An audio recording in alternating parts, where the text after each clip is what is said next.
পানির পিপাসা লাগে, আমি বাড়ির দিকে যাইও আম্মা আম্মা করে ডাকতে থাকি। মা ছুটে আসে, পানির গ্লাসটি আমার মুখে দেয়, আমি পানিগুলি পান করে নেই। আশহাদু আন্না মুহাম্মাদার রাসূলুল্লাহ।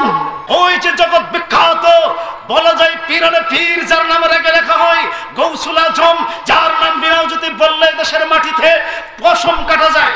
জানেন না পীরটার নাম? জীবন মারাল্লাহ ভাসাইলাম, জীবন মারাল্লাহ ভাসাইলাম, খাজা রে তোর পানে খাজা আমায় নিয়ে চলো, খাজা আমায় নিয়ে চলো মদিনার তরে। এটা বললে কি আপনার বাদল খুলবে? ও দয়াল আখা দয়াল বাবা, হাসরে মিজানে তারায় আমায় দয়াল বাবা। আছে না? ওর এটাকে কার? মুসলমানদের আব্বা বেশি, হিন্দুদের মা বেশি, ঠিক কিনা? মা সরস্বতী, মা লক্ষ্মী, মা দুর্গা, মা কালী, ঠিক কিনা? আর মুসলমানদের আব্বা বেশি। এই যে খাজা বাবা, লেংটা বাবা, পাগলা বাবা, বাবাতে হয় বেসমান, ঠিক কিনা? ওরি ও খাজা বাবা, ওরি ও পাগলা বাবা, রোজ হাসরে দেখবি তোমার কোন বাবা। কোরআনের ধারণা মাজারিতে তামাক খাও, লম্বা লম্বা চুল রেখেছ শিকল পরা সকল গাই, ঠিক কিনা? সূরাতুল কফ দেখবেন এর ৪৫ নম্বর আয়াতে নম্বরে আল্লাহ উল্লেখ করেছেন এভাবে, রব্বুল আলামিন বলেন, পৃথিবীর মানুষেরা আমি রব্বুল আলামিন তোমাদেরকে বলছি, তোমরা শোনো, ফাযাক্কির বিল কুরআন, উপদেশ দাও, ওয়াজ করো, নসিহত করো এই কোরআন দ্বারা। কে বলেছেন? আল্লাহ বলেছেন। কে বলেছেন? আল্লাহ বলেছেন যে তোমরা ওয়াজ করো, নসিহত করো, আলোচনা করো, এটা কোরআন দিয়ে করতে হবে। আল্লাহ সুবহানাহু ওয়া তাআলা সূরাতুল কফ ৪৫ নম্বর আয়াতের মধ্যে আল্লাহ উল্লেখ করে দিয়েছেন, ভয় দেখাতে হবে মানুষদেরকে। কি দিয়া? অস্ত্র দিয়া? হ্যাঁ, কি দিয়া? কোরআন দিয়া।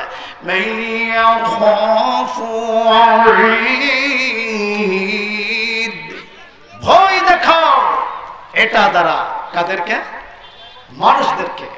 আল্লাহ তাআলা বলেন, আমি তোমাদেরকে বিবেক দিয়েছি, জ্ঞান দিয়েছি, এটা দিয়ে হে উলামায়ে কিরামরা তোমরা ভয় দেখাও, মানুষদেরকে ভয় দেখাও, ওয়াজ করো, নসিহত করো কোরআনুল কারীম দিয়া। কে বলেছেন?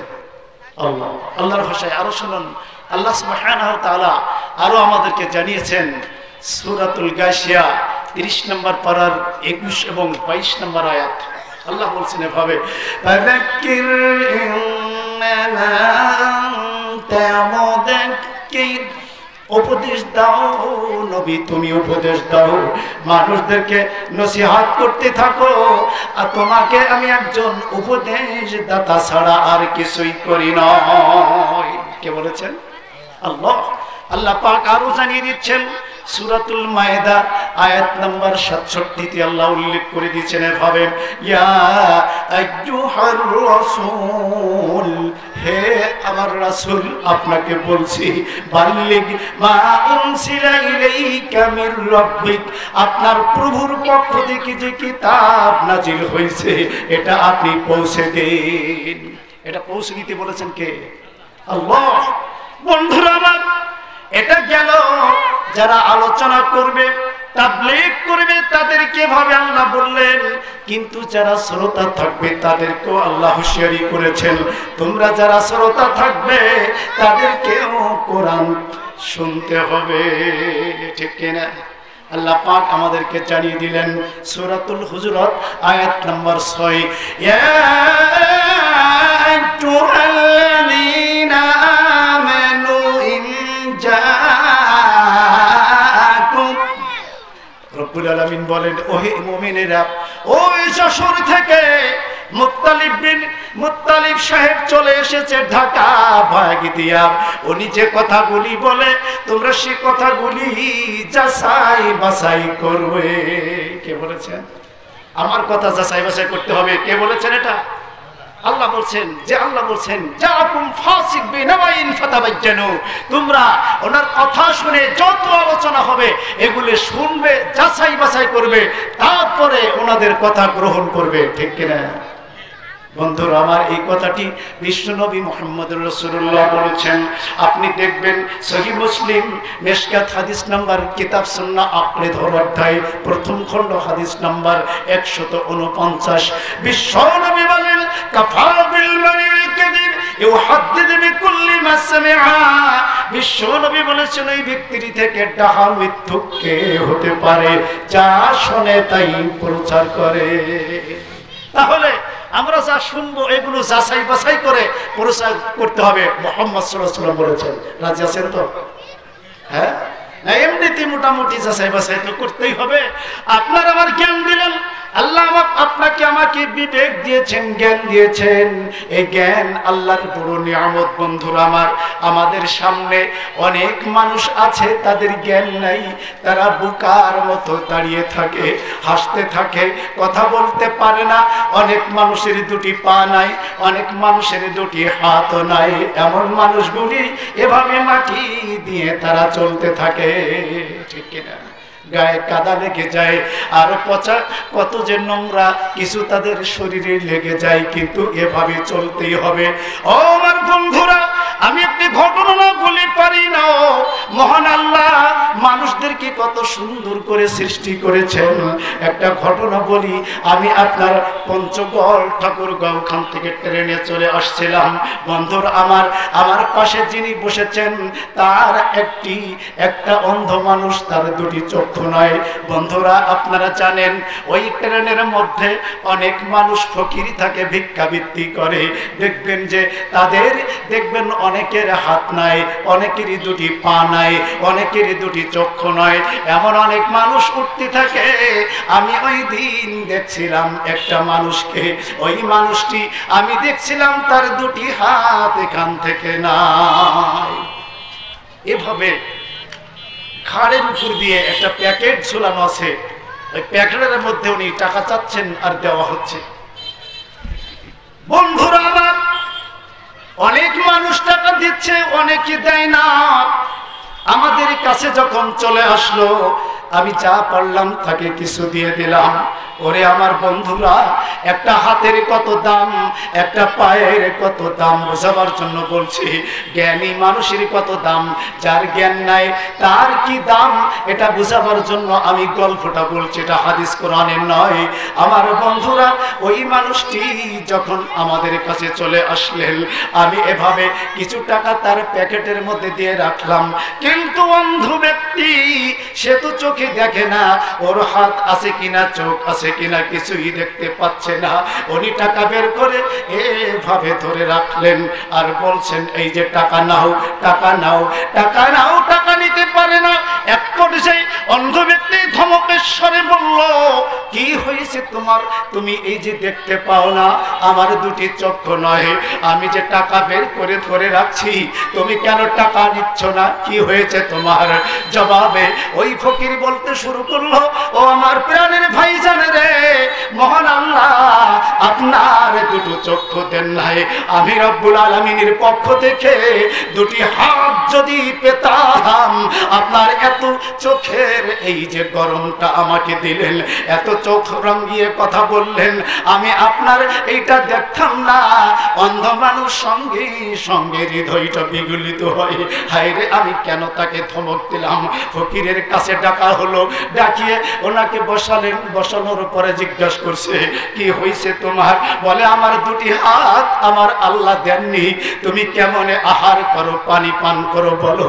লোকটি বলতে শুরু করলো, আমার কি বলবো আপনাকে, আমি যখন সকালবেলা বাড়ি থেকে বের হই, আমার একজন বৃদ্ধা আম্মা আছেন, আর আমার কেউ নয় বেঁচে। আমার ভাই, আমি আমার আম্মা সারাটা দিন যা খাওয়া লাগে, যে পানির প্রয়োজন হয়, যে খাদ্য খাবারের প্রয়োজন হয়, ওগুলো সব আমি পান করে নাই, খেয়ে নাই। আমার যখন আবার খোদার প্রয়োজন হয়, পানির পিপাসা লাগে, আমি বাড়ির দিকে যাইও আম্মা আম্মা করে ডাকতে থাকি। মা ছুটে আসে, পানির গ্লাসটি আমার মুখে দেয়, আমি পানিগুলি পান করে নেই। একটি দাম বেশি না কম? দুটি হাতের দাম বেশি না কম? বেশি। মহান আল্লাহ আপনাকে আমাকে যে সুন্দর করে হাত দিয়েছেন, ঠিক কিনা? হাতের ভিতরে যদি একটা রড দিতেন, এভাবে এখান থেকে এ পর্যন্ত, আপনি কি মুখে কিছু দিতে পারতেন? বন্ধুরা আমার, আপনাকে আরেকটা গল্প বলি, সেটা হলো এই, রব্বুল আলামিন বলেন, ও মাটির মানুষেরা, তোমরা যখন এভাবে মায়ের পেটের মধ্যে তোমরা ছিলে, তোমরা নিজেকে নিয়ে চিন্তা ভাবনা করো না, ওই জ্ঞানটি তোমরা কাজে লাগাও না। ও মাটির মানুষেরা, তোমাদেরকে এখন বলি, তোমরা শোনো, তোমরা যখন মায়ের পেটের মধ্যে ছিলে, আমি রব্বুল আলামিন, আমি তোমাদেরকে এই জবান দিয়ে তোমাদের পা খাওয়াই নাই। মায়ের পেটের মধ্যে আল্লাহ কি কোনটা দিয়ে আমাদেরকে খাওয়াইছেন? মায়ের পেটের মধ্যে আপনি আমি যখন আসছিলাম, বিজ্ঞানীদের দৃষ্টিতে তারা বলছে ভাবে যে আসলে একটা শিশু যখন মায়ের পেটে আসে, আসার পরে তার নাভি পথটা দিয়া মায়ের আপনার জরায়ুর থলির থেকে আপনার লাইন করে দেন কে? ওই খাদ্য খাবারগুলো মাসে মাসে যে মাদের যে রক্ত পানিগুলি আসে, ওগুলো আর আসে না, ওগুলো বাচ্চাটার পেটের সঙ্গে সংযোগ ব্যবস্থা করেন কে? জ্ঞান দিয়েছেন কে? জ্ঞান দিয়েছেন কে? বন্ধুরা আমার, এই ব্যবস্থায় আল্লাহ বুঝাতে চেয়েছেন, ও পৃথিবীর মানুষেরও, আমি তোমাদেরকে বলি, তোমরা জাহান্নামে যাবে, তার কারণ হলো এটাই, আমি আল্লাহ লাহুম কুলুবুল লা ইয়াফকাহুনা বিহা, আমি তোমাদের জ্ঞান দিয়েছি, আমি তোমাদের বিবেক দিয়েছি, এত জ্ঞান দিয়েছি। ওরে মাটির মানুষেরা, যদি এই জ্ঞানটি তোমরা না বোঝো, আল্লাহ বলেন তোরা জাহান্নামে যাবি, আমি আল্লাহ আমার কিছু করার থাকবে না, ঠিক কিনা? এই জ্ঞানটা দিয়েছেন কে? ফকিরকে জিজ্ঞেস করা হচ্ছে, আপনি তো এটা বললেন, শুনলাম, আপনি বলেন তো, আপনার যখন সকালবেলা বা রাতের বেলা যখন আপনার টয়লেটে যাওয়ার প্রয়োজন হয়, আপনি পানি খরচ করেন কেমনে? এটা প্রশ্ন না? প্রশ্নের উত্তরে বললেন, আমি ফকির, আমার হাত নাই, মহান আল্লাহ আমার দুইটি নিয়ামত হাত আমাকে দান করেন নাই, আমি কি দিয়া বুঝাই? আমার যখন টয়লেটে যাওয়ার প্রয়োজন হয়, আমি বাড়ি থেকে দেখি কোন দিকে নিচু জায়গা আছে, পানির ব্যবস্থা আছে, একটু জঙ্গল আছে, আমি সেই জঙ্গলে আমার টয়লেটের কাজটা সেরে নেই। আমি এখন অনেক বয়স্ক হয়েছে, আমার আম্মার সামনে আমি উলঙ্গ হয়ে বসতে পারি না, আমার মার সামনে বসতে আমার বড় লজ্জা হয়, এই জন্য আমি চলে যাই, কোথায় আছে জঙ্গল, কোথায় আছে নিচু জায়গা, পানি ভরা আছে কিনা, আমি সেখানে যাই, আমি সেখানে যাইয়া আমি টয়লেটের কাজটা সেরে আমি আস্তে আস্তে করে পানিতে নামতে থাকি। আমি পানিতে নামতে নামতে আমি কোমর পানি পর্যন্ত নেমে আমার পায়ের একটা পা দিয়া আমার মলদার আমি সাফ করি। লিল্লাহে তাকবীর। আপনি চিন্তা করেছেন বন্ধু যে আপনার একটা হাতের কত দাম? এই যে কঠিন শীত আজকে, ঠিক কিনা? এই শীতের সকালবেলা ওই ফকিরের যদি টয়লেটে যাওয়ার প্রয়োজন হয়, কি করবেন আপনি? কি কষ্ট তার হচ্ছে। টয়লেট তো তার মলদারটা, তার ওই যে অপরিষ্কার যেগুলি আছে এগুলো তো সাফ করতে হবে নাকি? আমার বন্ধুরা, আমি বুঝাতে চাচ্ছিলাম আল্লাহ আমাদেরকে জ্ঞান দিলেন, এই জ্ঞান যদি কাজে না লাগানো হয় আল্লাহর দিনের জন্য, আপনার জ্ঞান যদি কাজে না লাগাইয়া আপনি যদি ওই অবস্থায় এলোমেলো ওই আপনার কুত্তার মতো, আপনি আমি যদি গাভীর মতো, গরুর মতো, গাধার মতো চলতে থাকি, আল্লাহ বলেন মানুষ তুই জাহান্নামে যাবি, বাঁচাতে পারবো না। ঠিক কিনা বন্ধুরা? আমি বলবো আপনাদেরকে, বিশ্বনবীর একটা হাদিস মনে পড়ে গেল, মিশকাতের 147 নম্বর কিতাব সুন্নাহ আঁকড়ে ধরো অধ্যায়ে হাদিস এসেছে, রাসূলুল্লাহ বলছেন ইয়াকুনু ফি আখিরি জামানাত, অতি শীঘ্রই আখিরি জামানায় দাজ্জালুনা কাযাবুন, মিথ্যুক দাজ্জালের আবির্ভাব ঘটবে। ইয়াতুনাকুম মিনাল হাদিসি বিমা লাম তাসমাউ, তারা এমন এমন হাদিস শোনাবে যা কোনোদিন তোমরা শোনো নাই। আল্লাহর নবী বলেন তোমার বাপ দাদারাও শোনে নাই, তোমরাও সেই হাদিসগুলি শোনো না। আল্লাহর নবী বললেন ও আমার পৃথিবীর উম্মতিরা, খবরদার খবরদার, লা ইউদিল্লুনাকুম ওয়ালা ইফতিনুনাকুম, খবরদার তোমাদেরকে যেন ওরা গুমরাহি করতে না পারে, তাদের ফতোয়া মানা যাবে না। মিথ্যুক দাজ্জালরা হাদিস বলবে, আল্লাহ রাসূল নিষিদ্ধ ঘোষণা করছেন মিথ্যুক দাজ্জালদের হাদিস শোনা যাবে না, এটা আল্লাহ রাসূল নিষিদ্ধ করছেন। আমার বন্ধুরা, আমি একটি কথা আপনাদেরকে বলি, এদেশের মাটিতে একটা গ্রন্থ আছে, এই গ্রন্থটির নাম হচ্ছে আপনার তাবলীগের নিসাব, যে এখন ফাজাইল আমল হিসাবে খ্যাতি লাভ করেছে। এই গ্রন্থটির মধ্যে 6টি পাঠ আছে, ওর মধ্যে শেষের পাঠ হলো দেখবেন যে হিকায়েতে সাহাবা, সাহাবীদের জীবন আলোচনা করা হয়েছে। আব্দুল্লাহ বিন জুবাইরের থেকে একটি ঘটনা, 254 পৃষ্ঠার নিউজ প্রিন্ট, আপনি যদি খোলেন, হোয়াইট প্রিন্টে গেলে 254 পৃষ্ঠা মিলবে না, নিউজ প্রিন্টে যদি আপনি যান আপনি ওটা পেয়ে যাবেন। সেখানে বলা হলো বিশ্বনবীর শরীর থেকে রক্ত বের হলো, ওই রক্তগুলো আব্দুল্লাহ বিন জুবাইরকে বললেন এগুলো ময়লা স্তূপে ফেলে দিয়ে আসো। ওগুলো ফেলতে চলে গেল, ফেলতে যাওয়ার পর আব্দুল্লাহ বিন জুবাইর দেখলো এই যে কিলবিল করে অনেক মশা মাছি, অনেক পোকামাকড় সেখানে আছে, এই জন্য সেখানে এতগুলো কিছু থাকার পর তিনি ওগুলো আর ফেলালেন না, সেখানে নিক্ষেপ করলেন না, ওখান থেকে ফিরে আসলেন। এসে কি করলো আব্দুল্লাহ বিন জুবাইর, ওই রক্তগুলো সবই পান করে নিলেন।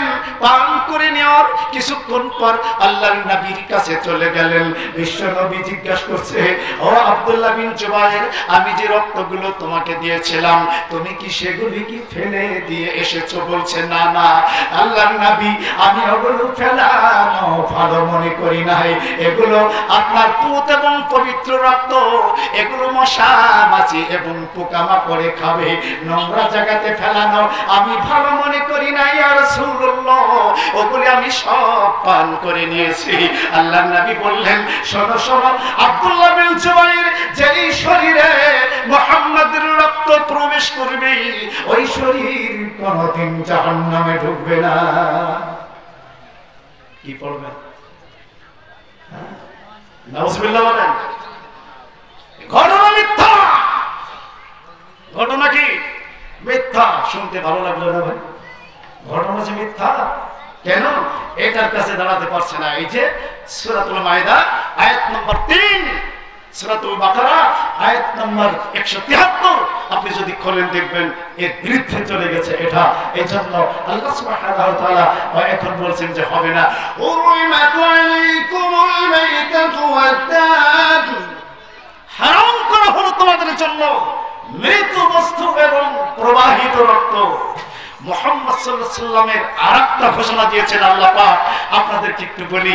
সূরাতুল আপনার আল হাক্কা 29 নম্বর পারা আয়াত নম্বর 44, 45, 46 উল্লেখ করা হয়েছে সেখানে এভাবে আল্লাহর নবী আল্লাহ পাক বলেছেন ওয়ালাউ তাকাওয়ালা আলাইনা বা'দাল আকাওইল লা আখযনা মিনহু বিল ইয়ামিন সুম্মা লাকাত'না মিনহুল ওয়াতিদ। আল্লাহ পাক বলছেন নবী তুমি যদি কোনো কথা আমি আল্লাহ আমার নামে চালিয়ে দাও, বুঝেন না? আল্লাহ বলেছেন আমি সে কথা বলি নাই। আল্লাহ বলছেন আমি তোমার নিকটে সে কথা বলি নাই, যদি আমার নামে চালু করো। আল্লাহ বলেছেন। আল্লাহ পাক বলছেন শোনো নবী, লা খুজলা মিনহু বিলামিন, ডান হাত ধরবেন কে বলেন তো? আল্লাহ। কে ধরবেন? আল্লাহ কোথায়? আইনাল্লাহ। আল্লাহ কোথায়? আল্লাহ কি সব জায়গায় নাকি? হ্যাঁ, সূরাতুত তাহা আয়াত নাম্বার মাত্র 5, সূরাতুল আরাফ আয়াত নাম্বার মাত্র 54। আল্লাহ বলেন আমি আল্লাহ আরশে। আল্লাহ কোথায়? আরশে। এদেশের মাটিতে আল্লাহ হলো সব জায়গায়। শুধু তাই নয়, 278 পৃষ্ঠা হাদিসের নামে জালিয়াতি। ডক্টর খন্দকার আব্দুল্লাহ জাহাঙ্গীর স্যার কুষ্টিয়া ইসলামী বিশ্ববিদ্যালয়ের স্বনামধন্য প্রফেসর ছিলেন। তিনি লিখছেন হাদিসের নামে জালিয়াতি 278 পৃষ্ঠায় যে কলবুল মুমিন আরশুল্লাহ, মুমিনের হৃদয় আল্লাহর আরশ। কথা কি ঠিক? হ্যাঁ জি না? কথা কি ঠিক? জি না, কথা ঠিক না। যদি এখন কেউ বলে যে আল্লাহ বলেছেন, রাসূল বলেছেন, তাহলে এই স্থান কোথায় হবে? কোথায়? জাহান্নামে। জ্ঞান দিয়েছেন আল্লাহ। এই জ্ঞান দেওয়ার পরেও যারা বোঝে না, আল্লাহ বলছেন ওদেরকে জাহান্নামে ঢোকাতেই হবে, ওরা জাহান্নামে যাবে, ঠেকানো যাবে না। এত জ্ঞান দিয়েছেন আল্লাহ পাক। জ্ঞানটা দেওয়ার পরে যদি না বুঝি, আল্লাহ বলছেন জাহান্নামে যেতে হবে। যে জাহান্নাম আপনাকে আমাকে ছাড় দিবে না। আল্লাহ তাআলা বলছেন পৃথিবীর মানুষেরা এত জ্ঞান তোমাদেরকে দিয়েছি, আরেকটি কথা আপনাদেরকে বলবো। সে কথাটি হলো এই যে দেখবেন আমার বন্ধুরা, বলা হয় এভাবে এদেশের মাটিতে সুন্দর করে বলা হচ্ছে যে শোনেন, ওই যে আপনি দেখবেন হাদিসের নামের জালিয়াতির 222 এবং 23 পৃষ্ঠায় ঘটনাটা আছে। মুহাম্মদ সাল্লাল্লাহু আলাইহি সাল্লাম সম্পর্কে বলা হলো, আর জিবরাইল ফেরেশতা প্রশ্ন করছে মুহাম্মদ নবী সাল্লাল্লাহু আলাইহি সাল্লামের নিকটে, বলেন তো দেখো জিবরাইল ভাই আপনার বয়স কত হয়েছে? জিবরাইল আমিন বলছে আমি আমার বয়সের কথা কি বলবো। আমি আকাশের চতুর্থ পর্দায় একটা তারকা দেখতাম, সেই তারকাটি এক নাগারে আমি 70,000 বার দেখতাম, আবার লুকায়া যেত, আবার 70,000 বার দেখতাম, আবার লুকায়া যেত, আবার 70,000 বার দেখতাম। এভাবে আমি ওই তারকাটি আমি 70,000 বার আমি দেখেছি। এই কথা বলার পর আল্লাহর নবী বললেন, ওগো ভাই জিবরাইল, ওই তারকাটি আর কেউ নয়, আমি মুহাম্মদ সাল্লাল্লাহু আলাইহি সাল্লাম। কথা কি ঠিক? কথা কি ঠিক? জিনা মুরগি আগে না ডিম আগে? বলেন না কেন? আবু তাহের বর্ধমানের একটা গ্রন্থ আছে না? হ্যাঁ বন্ধুরা আমার, এই যে ডিম আগে না মুরগি আগে? হ্যাঁ মুরগি আগে, অর্থাৎ আদম আলাইহিস সালাম আগে, ঠিক কি না? না মুহাম্মদ সাল্লাল্লাহু আলাইহি সাল্লাম আগে? কে আগে ভাই? এদেশের মাটিতে নবীর সম্পর্কে আকীদা ধারণা হচ্ছে যে ইয়া জাবির আউয়াল মা খালাকাল্লাহু নূর মিন নবিকা মিন নূরি ফিল। জাবির সর্বপ্রথম তোমার নবীর নূর সৃষ্টি করা হয়েছে, তাই নাকি? এ হাদিস জাল, ভিত্তিহীন, বাতিল। বন্ধুরা আমার, বিশ্বনবী মুহাম্মদ রাসূলুল্লাহ সাল্লাল্লাহু আলাইহি সাল্লাম নূরের তৈরি না মাটির তৈরি? মাটির তৈরি। আপনাকে যে জ্ঞান দিয়েছেন আল্লাহ, আপনাকে জানতে হবে। এই যে দিল আপনাদেরকে বলছি শুনুন, ডক্টর রশিদ কুমার রায়ের লেখা আল্লাহ মুহাম্মদ এক গ্রন্থের আপনি 71 নম্বর পৃষ্ঠার 3 নম্বর অনুচ্ছেদের 21 লাইনের নিচে গেলে আপনি এই কথাটি পাবেন। সেখানে বলা হয়েছে ঈদম জনর সংসর জগৎপতি উশীন সাধুদমান চং চব্বগঙ্গ জল পঞ্চরসম। ওরা কি বলছে? হিন্দু শাস্ত্র বলছে পৃথিবীর মানুষেরা জেনে রাখো, নর সংস, নর শব্দ অর্থ হচ্ছে পুরুষ মানুষ, অসংস শব্দ অর্থ হচ্ছে প্রশংসিত ব্যক্তি। প্রশংসিত ব্যক্তি কে বলেন তো? বলেন মুহাম্মদ সাল্লাল্লাহু আলাইহি ওয়াসাল্লাম। মনে নাই ওই যে দৈনিক মুয়াজ্জিন ফজরে ডাক দেয়, আশহাদু আন্না মুহাম্মাদার রাসূলুল্লাহ।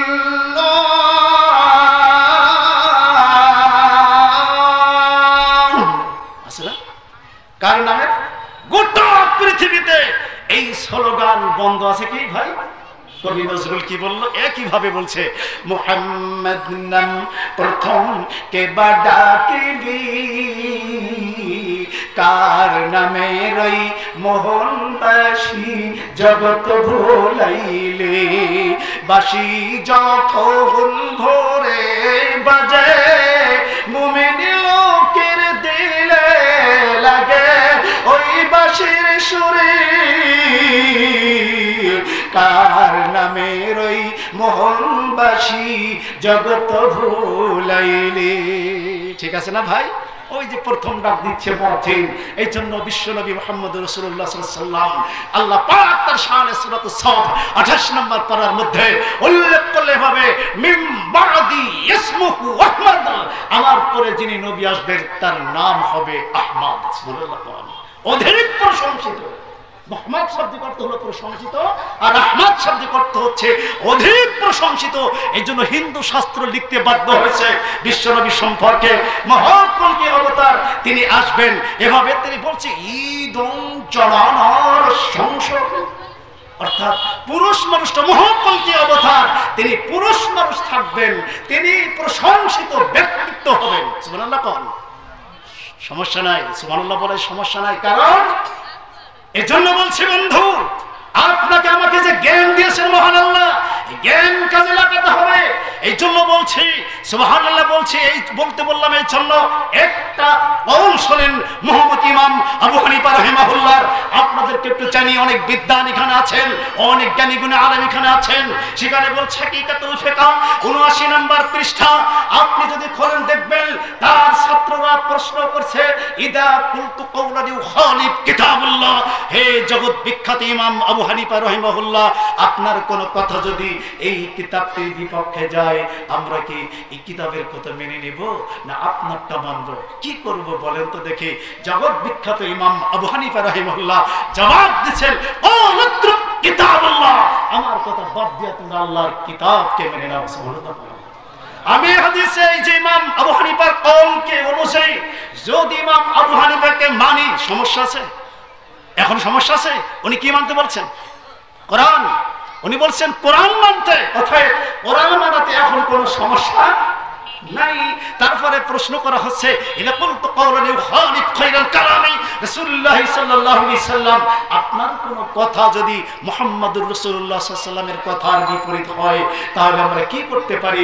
জবাব দিলেন ইমাম আবু হানিফা রাহিমাহুল্লাহ, ক্বালাতুরুক খায়রাল কালামি রাসূলুল্লাহ সাল্লাল্লাহু আলাইহি সাল্লাম, আমার কথা বাদ দিয়া তোমরা মুহাম্মদ সাল্লাল্লাহু আলাইহি সাল্লামের কথা গ্রহণ করো। তাহলে উনি কি মানতে বলেছেন? হাদিস মানতে বলেছেন, ঠিক কিনা? তিনি হাদিস মানতে বলেছেন, তিনি কিতাব মানতে বলেছেন। কোরআন হাদিস মানে যারা, তারা কি হয়? কথা বলেন না কেন? কি হয়? হ্যাঁ, যারা কোরআন হাদিস মানে তাদেরকে কি বলা হয়? আহলুল হাদিস। এটা বলতে লজ্জা করছে নাকি আপনাদেরকে? আশ্চর্য ব্যাপার। এই যে আপনাদেরকে বলি আহলুল হাদিস বলতে ওই যে জগৎ বিখ্যাত বলা যায় পীরানে পীর, যার নামের আগে লেখা হয় গৌসুল আজম, যার নাম বিনাও যদি বললে দেশের মাটিতে পশম কাটা যায়। জানেন না পীরটার নাম? তার নাম কি? নাউজুবিল্লাহ বলেন। আব্দুল কাদের জিলানী। তিনি তার কিতাবে লিখছেন এভাবে, তিনি তার কিতাবটা আমার কাছে আছে, লাহোরে করাচি প্রেসের ছাপা, উর্দু মিডিয়ামের। আমি দেখলাম প্রথম খণ্ডের 392 পৃষ্ঠা। তিনি উল্লেখ করেছেন ইমাম ফিরকাতুন নাজি আহলে সুন্নাত ওয়াল জামাত তায়েফা লা ইসমু লাহুম ইল্লা ইসমু ওয়াহিদা আসহাবুল হাদিস ফি আইয়ুহাল হাদিস। সুবহানাল্লাহ। কি বলছেন? যে নাজি ফিরকা কারা? আহলুল হাদিস। আমার কথা কি বুঝতে সমস্যা হচ্ছে? যশোরের কথা বুঝতে কি সমস্যা হচ্ছে ভাই? জি না, জি না, আলহামদুলিল্লাহ। তাহলে আমি বলতে চাচ্ছিলাম, আমি বলি নাই, এ কথাটা উনি বলছেন যে আসলে নাজি ফেরকা যারা তারা আহলুল হাদিস, আর কোন দলের কথা। যেহেতু আব্দুল কাদের জিলানী তার এই কিতাবের মধ্যে তিনি এই কথা লিখে দিয়েছেন যে ওই হাদিসের আলোকে যে তিনি বলছেন যে ইন্না বানি ইসরাঈল তাফাররাকু সানতান 70 মিল্লাতা কুল্লুহুম ফিন্নার ইল্লা মিল্লাতা ওয়াহিদাতান জান্নাতি ইলা মান হিয়া ইয়া রাসূলুল্লাহ ক্বালা মা'ানা আলাইহি ওয়া সাহবি। মিশকাতের ভলিউমের 163 নম্বর হাদিস আপনি খুলবেন, সেখানে আছে বলা হয়েছে বানি ইসরাঈলদের মধ্যে ছিল 72 দল আমার উম্মতের মধ্যে হবে 73 দল, একটা ফিরকা মাত্র জান্নাতি হবে, যারা আল্লাহ নবী মুহাম্মদ সাল্লাল্লাহু আলাইহি সাল্লামের তার সাহাবায়ে কিরামের পথ অনুসারী, তারা জান্নাতি। সুবহানাল্লাহ। আল্লাহর রাসূলের মতের পথ, সাহাবায়ে কিরামের পথ কাদের কাছে? কথা বলেন, কাদের কাছে? বন্ধু, আপনাদেরকে বলছে জন্য আপনারা বাংলাদেশের মাটিতে না থাকলে আমার মতো মানুষ সহিহ মানহাজ, সহিহ আকীদা আমি গ্রহণ করতে পারতাম। আপনাদের কাছে দাওয়াত পেয়েছি, এই জন্য আল্লাহ সুবহানাহু ওয়া তাআলা এই পথে আসা আমার জন্য সুযোগ করে দিয়েছেন। বন্ধু, মরহুম ডক্টর আল্লামা আব্দুল বারী সাহেব, একবার তখন আমি মাদ্রাসাতে লেখাপড়া করতাম, তিনি গিয়েছিলেন আমাদের যশোরে একটা প্রোগ্রামে গিয়ে, তার প্রোগ্রামে সেদিন ছিল ডক্টর আব্দুল বারী সাহেব, ডক্টর আসাদুল্লাহ গালিব সাহেব, আলিমউদ্দিন আলিয়াবি সাহেব, এরপরে আবু তাহির বর্ধমানী সাহেব, এরপরে আপনার আব্দুল সামাদ সালাফি, আব্দুর রউফ সাহেব খুলনা, অনেক ওলামায়ে কিরাম সেখানে ছিলেন। সেখানে আমি আমার ছাত্রদেরকে স্লোগান ছিল, হই হই রই রই, লা মাযাবি গেল কই, লা মাযাবিদের চামড়া তুলে দিব আমরা। এটা আমার জবানেও ছিল। ভুল হয়েছে না ঠিক হয়েছে? হ্যাঁ, ভুল হয়েছে না? আমি যখন বুঝতে পারলাম, হায় হায় আল্লাহ, ইমাম আবু হানিফা রাহিমাহুল্লাহ তো সুন্দর কথা বলছে, তার কথাটা না মিলে জ্ঞান দিলেন আল্লাহ, বিবেক দিলেন আল্লাহ, বুদ্ধি দিলেন আল্লাহ, অথচ আমি আল্লাহর পথে কাজে লাগাতে পারলাম না। আমার ইসলাম কোথায় হবে? কোথায়? জাহান্নামে গেছে। 3টি কারণে মানুষ জাহান্নামে ঢুকবে। তার 1 নম্বর কারণ বলছি, সেটা হলো আপনাকে আমাকে জ্ঞান দিয়েছেন আল্লাহ, ঠিক কিনা? এই জ্ঞান যদি কাজে না লাগানো যায় তাহলে বোঝা যাবে না। সহিহ মানহাজ আহলে হাদিসের এই আন্দোলনের সারা দিয়ে আমি একটা জিনিস শিখতে পেরেছি, সেটা হলো তাওহীদ। আমি আগে জানতাম না তাওহীদ এই ময়দানে আল্লাহ আমাকে শিখিয়েছেন। আমি এটা আগে জানতাম না। তাওহীদ রুবুবিয়্যাহ, তাওহীদ উলুহিয়্যাহ, তাওহীদ আসমা ওয়া সিফাত, এটা আমি এই মাঠে আসার পরে শিখছি। যদিও মাদ্রাসাতে লেখাপড়া করেছি, কিন্তু এটা দাওয়াত পেয়েছি সহিহ মানহাজের কাছে, ঠিক কিনা? আমার বন্ধুরা, এই জন্য আমি বলছিলাম মুহাম্মদ সাল্লাল্লাহু আলাইহি ওয়াসাল্লাম সম্পর্কে তারা বলছে এই কথাটা, যে হিন্দু শাস্ত্র বলছে ঈদং জনানার সংসং, খেয়াল আছে আপনাদের? যে একজন মানে একেবারে বহুকল্কি অবতার, তাকে সৃষ্টি করা হবে পৃথিবীতে মানুষ রূপে, এবং সে আসবে কোথায় সেটাও বলা হয়েছে। সম্ভূমিরিঞ্চু সংগৃহে সৌমাত্তাং গর্ভমাতাত্তাং বঞ্চতম। ওরা বলছে এই কথা যে শান্তিনগর অর্থাৎ মক্কা শহরকে ওরা মানে সংস্কৃতি ভাষায় ওরা সম্ভুল বলেছে। সম্ভুল শব্দের অর্থ হচ্ছে শান্তিনগর, অর্থাৎ বোঝানো হয়েছে মহাকল্কি অবতারের আবির্ভাব ঘটবে মক্কা নগরে। ওয়াহাদাল বালাদিল আমিন লা উকসিমু বিহাযাল বালাদ। কোরআনুল কারীমে এই কথা বলছে, হিন্দু শাস্ত্র কথা বলছে যে সে সম্ভুলে মক্কা নগরে মহাকল্কি অবতার মুহাম্মদুর রাসূলুল্লাহর আবির্ভাব ঘটবে। কোথায় আসবে? বিঞ্চু যশ সংগৃহে, অর্থাৎ বিঞ্চু শাব্দিক অর্থ হচ্ছে ভগবান, যশ শাব্দিক অর্থ হচ্ছে দাস, ভগবানের দাসের গৃহে। অর্থাৎ মুহাম্মদ সাল্লাল্লাহু আলাইহি ওয়াসাল্লামের আব্বার নাম কি ছিল? আব্দুল্লাহ। তাহলে আব্দুল্লাহর গৃহে আসবে। এরপরে বলছে সুমাত্তাং গর্ভমাতাত্তাং পঞ্চতম, সুমতি কোমলমতি মা আমিনার গর্ভে তিনি আসবেন। আমি এই জন্য বলছি ভাই, যে এই যে মা আমিনা, এটা কি নূরের তৈরি না আসলে মাটির? বোঝাতে চাইছি, এই জন্য এইগুলি বলছি, বোঝেন না? আব্দুল্লাহ কিসের তৈরি? মুত্তালিব কিসের তৈরি? আহা, এই জন্য তো বলা হচ্ছে হায় হায় এদেশের মাটির জ্ঞান দিয়েছে মানুষকে। এখন এদেশের মাটিতে 99% আকীদা বোঝে না। বোঝে? আকীদা বিশ্বাস। আপনার বিশ্বাস হচ্ছে এইভাবে দ্বীন দুরউসুল হুকুমাত কে নাম হয়, আসল দ্বীন হচ্ছে রাষ্ট্রকায়। আছে না? আমি বিরোধিতা করতে চাচ্ছি না বন্ধু, এটা যে লেখা হয়েছে, কিন্তু আসল দিন বিশ্বনবী বলছে বুনিয়াল ইসলাম আলা খামসিন, ইসলাম মূল ভিত্তি হলো ইসলাম কয়টি? 5টির উপরে, তাই না? কালেমা, সালাত, যাকাত, হজ, সিয়াম, ঠিক আছে না? বিশ্বনবী বলছেন মূল ভিত্তি ইসলামের 5টি। আমাদের অনেক ভাই আমরা বলছি আসল দিন হলো হুকুমত কায়েম। আল্লাহর হাদিসের উপরে নির্যাতন আসছে, আসবে, বিগত এসেছে।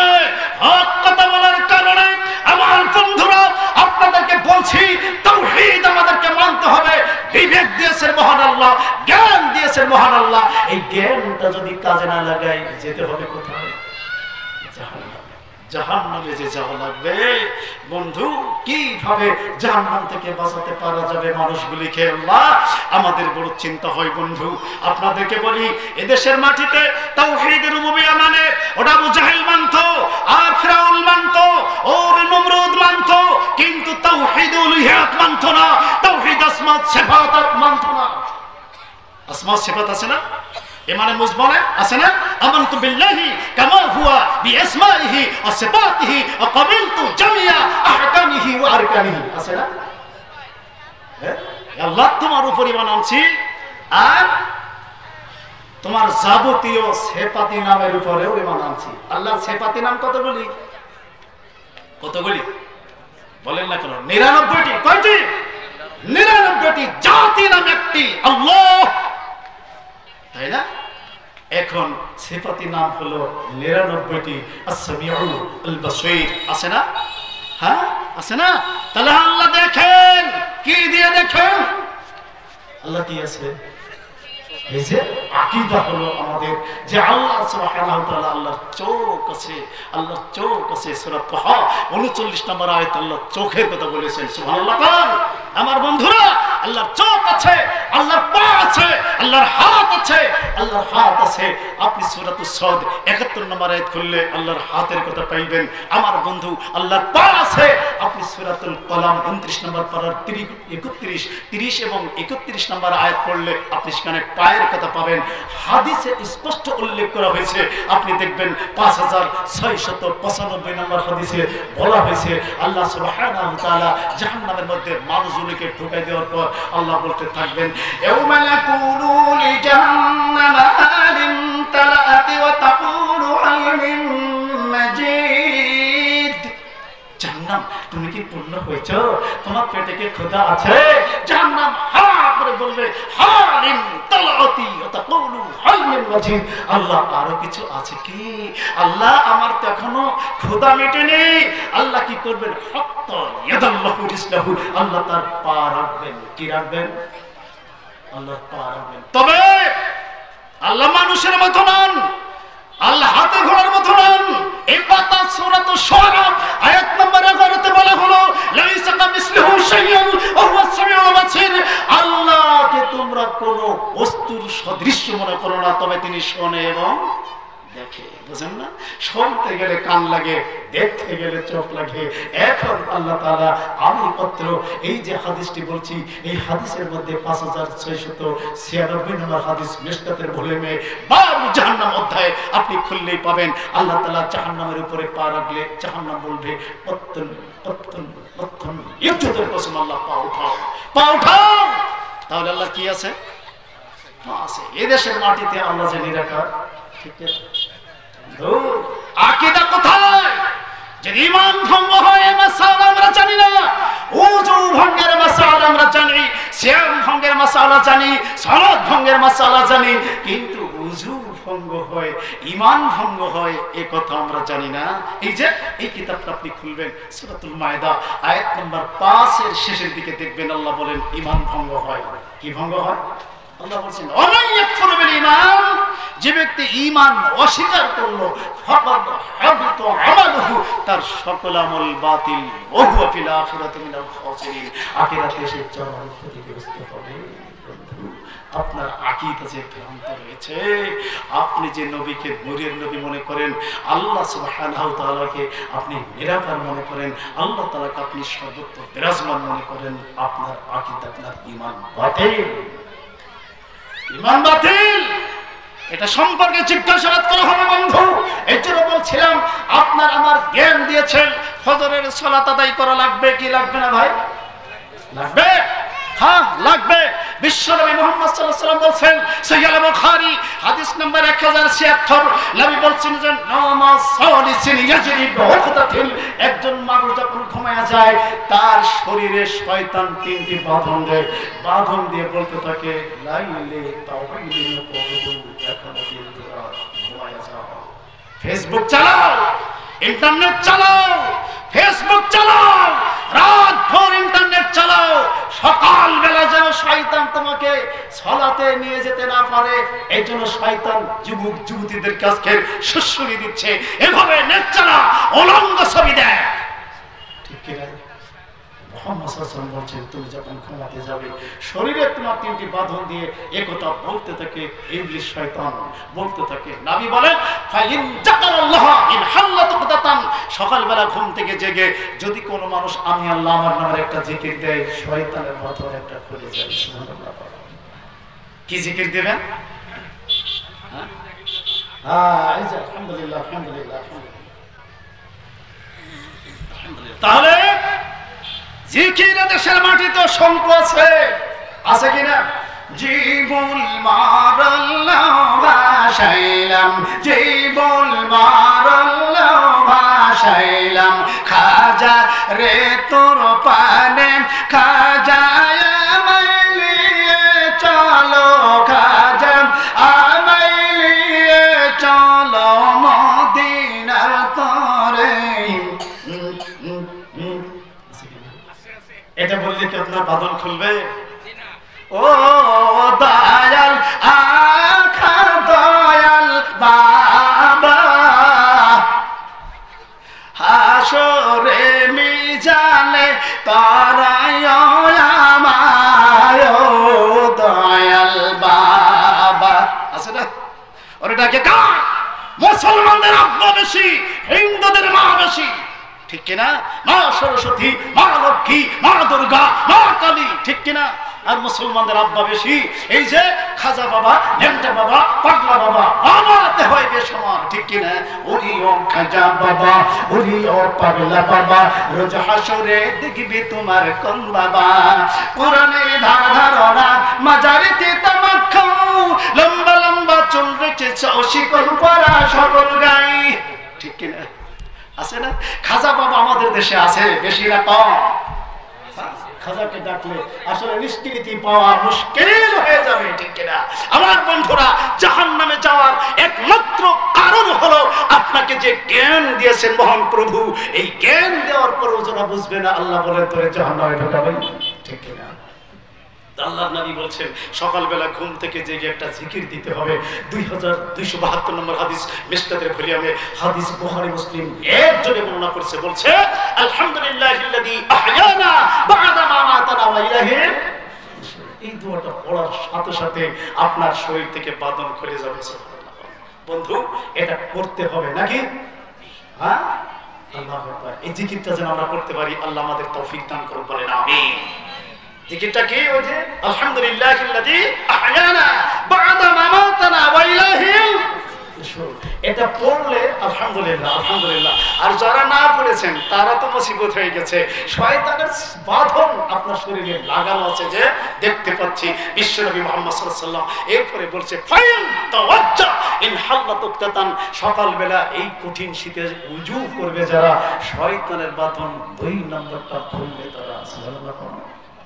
নাম্বার 3, ফাইন সাল্লাইন হাল্লাত উকদাতান, সকালবেলা ঘুম থেকে উঠে সালাত আদায় করতে যাবে যারা, শয়তানের বাঁধন খুলবে তারা। সালাত আদায় করেননি যারা, শয়তানের বাঁধন আপনার শরীরে ভরা। ঠিক কিনা? থাকবেন না আসলে ফজরের সালাত আদায় করবেন ভাই? করবেন? জ্ঞান দিল আল্লাহ পাক, আপনাকে আমাকে তো জ্ঞান দিয়েছে। এই জ্ঞান যদি কাজে না লাগানো হয়, অবশ্যই জাহান্নামে যেতে হবে।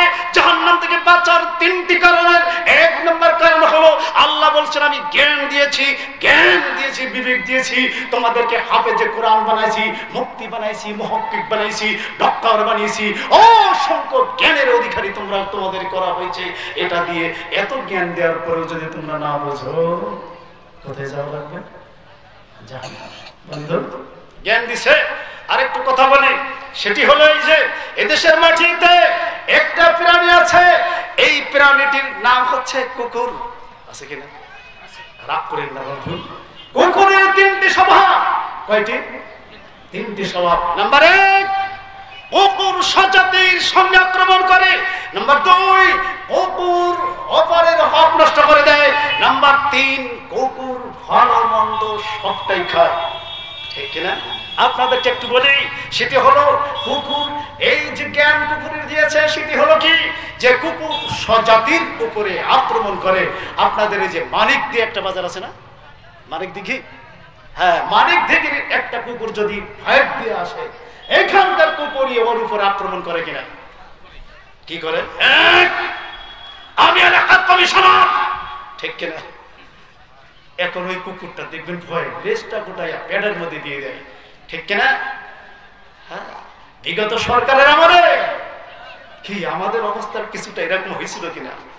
হ্যাঁ, আয়না ঘরের ইতিহাস আপনারা জেনেছেন, আপনারা পড়েছেন। পত্রিকা আমার ব্যাগের মধ্যে আছে, আত্মাহারিক পত্রিকা, আপনি দেখবেন সেখানে লেখা হয়েছে আয়না ঘরের মধ্যে যে মানুষগুলো রাখা হয়েছে তাদেরকে এভাবে হ্যান্ডকাপ দিয়ে এভাবে পিছনে হাত বেঁধে রাখা হয়েছে, ঘুমাতে দেওয়া হয়নি। আমার বন্ধুরা শুধু তাই নয়, তাদের শ্বাস ফোটানো হয়েছে, তাদের পায়ের হাতের নখগুলো ওঠানো হয়েছে। আত্মাহারিক পত্রিকা আমার কাছে আছে, রিপোর্ট আমি দেখছি সেখানে।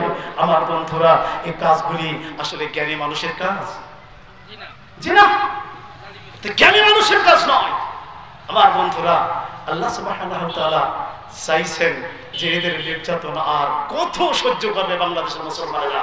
তারপরে আল্লাহ তাআলা তাকে কি করলেন? কি এসেনা ঠিক মতো নাকি? হ্যাঁ, সূরাতুল ফিল পড়বেন, আলাম ইয়াজআল কাইদাহুম ফি তাদলিল।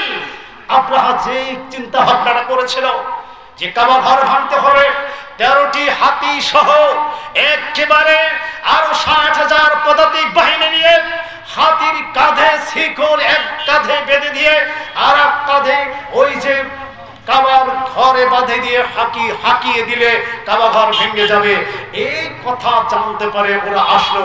আসার পরে আল্লাহ সুবহানাহু ওয়া তাআলা বললেন যে আমি তোমাদের ষড়যন্ত্র ব্যর্থ করে দিব। কে বলেছেন? আব্রাহাম যে বানাইছিল, এত টাওয়ার বানিয়েছিল, বলছিলেন মক্কার ঘরে হজ করতে পারবে না, মানুষেরা ইয়ামানে সানা নগরে গির্জায় আসতে হবে। কিন্তু সানা নগরে গির্জায় সেদিন ওরা যেতে চেয়েছিল ঠিকই, কিন্তু আল্লাহ চাননি। চেয়েছেন? আল্লাহ চাননি। ইহুদি খ্রিস্টানরা, আল্লাহ বলছেন ওরা ছিল খ্রিস্টান, আব্রাহা ছিল খ্রিস্টান, ওরা চেয়েছিল ওটা ধ্বংস করে দিতে, কিন্তু আল্লাহ সুবহানাহু ওয়া তাআলা বললেন যে আসলে আমি তোমাকে ওর কাছে যেতে দিব না। ঠিক কিনা? ঠিক কিনা? আমার বন্ধুরা, কাছে দিতে যে যখন মানে যেতে দিল না, আল্লাহ পাক বললেন আমি কি করলাম, কি করলাম? ওয়া আরসালা আলাইহিম তায়রান আবাবিল, আসলে আমি পাঠিয়ে দিলাম পোড়া মাটির পাথর দিয়ে, কি পাখি, একটা পাখি পাঠিয়ে দিলাম, ঠিক কিনা? পাখি, আমি পাখি পাঠিয়ে দিলাম। ওই পাখি কি করলো? উপর থেকে মটর দানার মতো, গমের দানার মতো এভাবে তাদের মাথার উপরে ফেলছে, ধ্বংস হয়ে গেছে, ঠিক কিনা? বন্ধুরা, আমরা দৈনিক বলতে থাকি যে এইভাবে ইহদিনাস সিরাতাল মুস্তাকিম, আল্লাহ তুমি সরল সঠিক পথে আমাদেরকে চালাও। তারপরে বলতে থাকি এইভাবে সিরাতাল লাযীনা আনআমতা আলাইহিম, আল্লাহ তোমার অনুগ্রহপ্রাপ্ত বান্দাদের পথে চালাও। গায়রুল মাগযুবি আলাইহিম, আল্লাহ যাদের উপরে গজব নাযিল হয়েছে, আলাদ-দাল্লিন, যারা পথভ্রষ্ট ওদের পথে চালায়ও না। এটা কে বলেছেন? কে বলেছেন? আল্লাহ বলেছেন না? বন্ধু, এদিকে খেয়াল করলেন আপনারা? আমার বন্ধুরা, 9টা 7 হয়েছে, টাইম বেশি হয়েছে নাকি? হ্যাঁ, আমার বন্ধুরা, এখন আপনাদেরকে বলবো যে আসলে দেখেন না, আমরা বলছি এই কথা, সালাতে দাঁড়িয়ে বুকে হাত বেঁধে বলছি ইহদিনাস সিরাতাল মুস্তাকিম, এই কথা বলছি। ইবনে মাজার 11 নম্বর হাদিস পড়বেন, এর ব্যাখ্যা আছে, আমি বলতে পারলাম না সময়ের অভাবে। বন্ধুরা আমার, আপনি দেখবেন আমরা বলছি সিরাতাল লাযীনা আনআমতা আলাইহিম, অর্থাৎ যাদের উপরে অনুগ্রহ আসছে তাদের পথে চালাও। সূরাতুন নিসা 69 নম্বর আয়াত আপনি পড়বেন, মিনান নাবিয়্যিন সিদ্দীকিন শুহাদা ওয়া সালিহিন ওয়া হাসুনা উলাইকা রাফিকা। এই পথে আল্লাহ আমাদেরকে নিয়ামতপ্রাপ্ত বান্দারা, তারা হলো নবীগণ, শহীদ, সিদ্দিকগণ, এরাই ছিলেন তারা সৎ আমলকারীগণ। কিন্তু আসলে আমার বন্ধুরা, ওদের পথে আমরা চলবার জন্য ওয়াদাবদ্ধ হই, আর ওয়াদাবদ্ধ হওয়ার পরে আমরা সেই পথ দিয়ে ইহুদি খ্রিস্টানদের পথে চলি, ঠিক কিনা? আল্লাহ পরের অংশে বলছে না, গায়রুল মাগযুবি আলাইহিম ওয়ালা যাল্লিল, যারা পথভ্রষ্ট ইহুদি খ্রিস্টান ওদের পথে চালায় না। এই যে কিতাবটা আপনি দেখবেন সূরাতুল মাইদা আয়াত নম্বর 72, সূরাতুল আল বাকারা আয়াত নম্বর 120 আপনি যদি খোলেন দেখবেন সেখানে ইহুদি খ্রিস্টানদের পথে চলতে আপনাকে নিষিদ্ধ ঘোষণা করা হয়েছে, ইহুদি খ্রিস্টানদেরকে বন্ধু বানাতে নিষিদ্ধ ঘোষণা করা হয়েছে। অতএব এত বিবেক দেওয়ার পরেও যদি আমরা না বুঝি, আল্লাহ বললেন জাহান্নামে যাবে, ঠেকানো যাবে না। আল্লাহ আমাদের সকলকে এই জ্ঞানটা সঠিক পথে যেন আমরা কাজে লাগাতে পারি। আল্লাহ তুমি বড় দয়াবান, তুমি বড় মেহেরবান। হে আল্লাহ আমাদেরকে তুমি ওই সঠিক পথে চালাও। হে আল্লাহ তুমি আমাদেরকে সঠিক পথে আল্লাহকে এবং তার রাসূল মুহাম্মদ সাল্লাল্লাহু আলাইহি সাল্লামের আদর্শ আমাদের সার্বিক জীবনে যেন আমরা মেনে নিতে পারি। আল্লাহ আমাদের সকলকে সে পথটি তুমি সহজ করে দাও, বলেন আমিন। আসসালামু আলাইকুম ওয়া রাহমাতুল্লাহি ওয়া বারাকাতুহু।